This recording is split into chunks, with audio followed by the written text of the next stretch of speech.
Hey guys, have you been wondering why NASCAR short track racing is horrendous nowadays?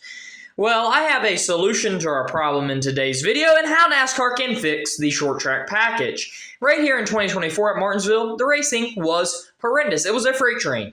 But we go back to 2017, 7 years ago, and it was amazing. The final few laps of this 2017 race, I'm going to play in the background right now, and you can see the clear difference between the racing. This, no joke, could not happen with the current short track package. So today I'm going to use my mathematics skills and I'm going to show you what NASCAR can do to improve their short track package here with this next gen car.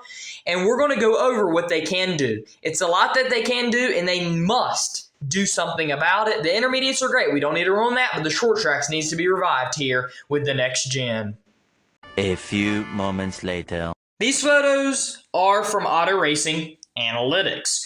They show where the top 15 and who would have finished in the top 15 if the final so many laps of the race would have went green. Then this is all based on their lap times. So the leader would have finished at the start-finish line, and 15th place would have finished at the exit of turn 4 in the 2024 Martinsville Spring Race. And then at the 2023 Spring Kansas Race, the 15th place finisher would have finished somewhere in the beginning of turn 4, in between turn 3 and turn 4. So a much larger distance between the leader and 15th place. And then at Darlington, 2023 Spring Race, the leader finishes at the start-finish line, as we all hope, and then 15th place was at the beginning of turn 3. So a much larger distance between the leader and 15th. And then here is just the top 10 for the 2023 Nashville race. And as you can see here, it's the start-finish line is where the leader finished, as we all hope again. And then 10th place is back there all the way pretty much in the beginning of turn 3. My takeaways from all that, the tracks that we looked at, Kansas, Nashville, Darlington, putting on great races, has less parity than Martinsville, a track that is putting on bad racing right now. So parity is hurting NASCAR's short tracks. The Bristol race this year, best short track with the next-gen car, had less parity. We seen guys in the top 10 laps down. That did not hurt the racing product on the track. Now we are getting into how we can fix this major problem that NASCAR has got themselves into with the next-gen car, and how to solve this long-term. No more spec chassis. This makes where everyone is racing the same thing outside of the engine and body. With the introduction of the next-gen car in 2022, that now meant that the NASCAR Cup Series had a spec chassis. So with that, the teams had to buy all their parts for the chassis through a set list of vendors. With that, they could no longer modify these parts or make any parts in-house. So the engineer's job now were to adjust on these parts and to make them have max performance. And then the guys hands-on would take what the engineers gave them to make that max performance. So the engineers and the hands-on guys still play a major role in our sport. I took this picture at Hendrick Motorsports last July at the Hendrick Motorsports Museum. On the right is the first chassis made in-house by Hendrick Motorsports, and on the left is the last chassis, as of now, made in-house by Hendrick Motorsports.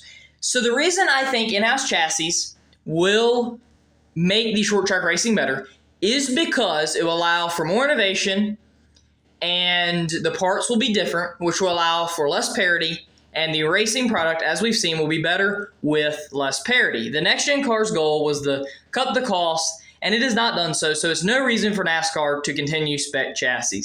How to solve this short-term with this next-gen car? More tire wear, similar to Bristol tire wear this year. Last year's Darlington Spring Race proves tire wear decreases parity.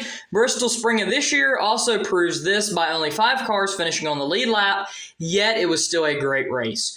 No shifting is the second option. Change the gear ratios. You cannot make shifting illegal. Ah, yes, and you thought I forgot? I didn't put it on there because I didn't want you to know to now. Horsepower does matter, and I'm going to get to that in one moment. You may get confused at this next part, but please, I'm asking you, do not get confused like this person right here. Goodyear uses a process called vulcanization. This makes the chains longer and forms sulfur atom bridges between the rubber compounds. These cross-links gives rubber its strength and durability while letting it still be where it can move and be elastic. Goodyear uses 65% synthetic rubber and guess what? 35% natural rubber. I explained all that to say how Goodyear can make the tires better and softer for the short tracks. So they can change the proportion of natural rubber to synthetic rubber. They can also change the elements used in the rubber. And then they can change the sidewall structure.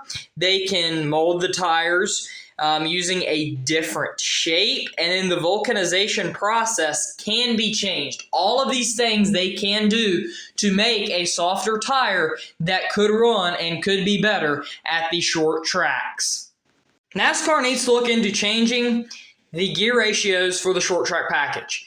The gear ratios right now are where they have to shift, and the shifting makes it forgiving on them, which leads to worse racing. Gear ratios is the number of teeth on one gear divided by the number of teeth on another gear. This leads to just sleepy racing. Like I'm going to be on my couch sleeping because of gear ratios. This is what the short tracks would look like if they added horsepower. It would be tire wear. There would be tons of tire wear in the rear because drivers would be burning the rear tires off of their car. So they'd have to conserve the tires, but then also you have more speed down the straightaways. You can get into the corner harder or softer depending on how your car's handling. That's going to allow for less parity. And then how you're getting off the corner is going to allow for less parity. It's just going to make for some darn good racing if they add up more horsepower at the short tracks and even at the road courses. So NASCAR just needs to bite the bullet and do it. As always, thank you for watching. Like and subscribe for more great content, and hit that notification bell to never miss another video on the Fast Lane with Isaiah. Every subscriber means a ton. It helps this channel out a lot. If you want to see more videos like this, smash that subscribe button. It means a ton to me.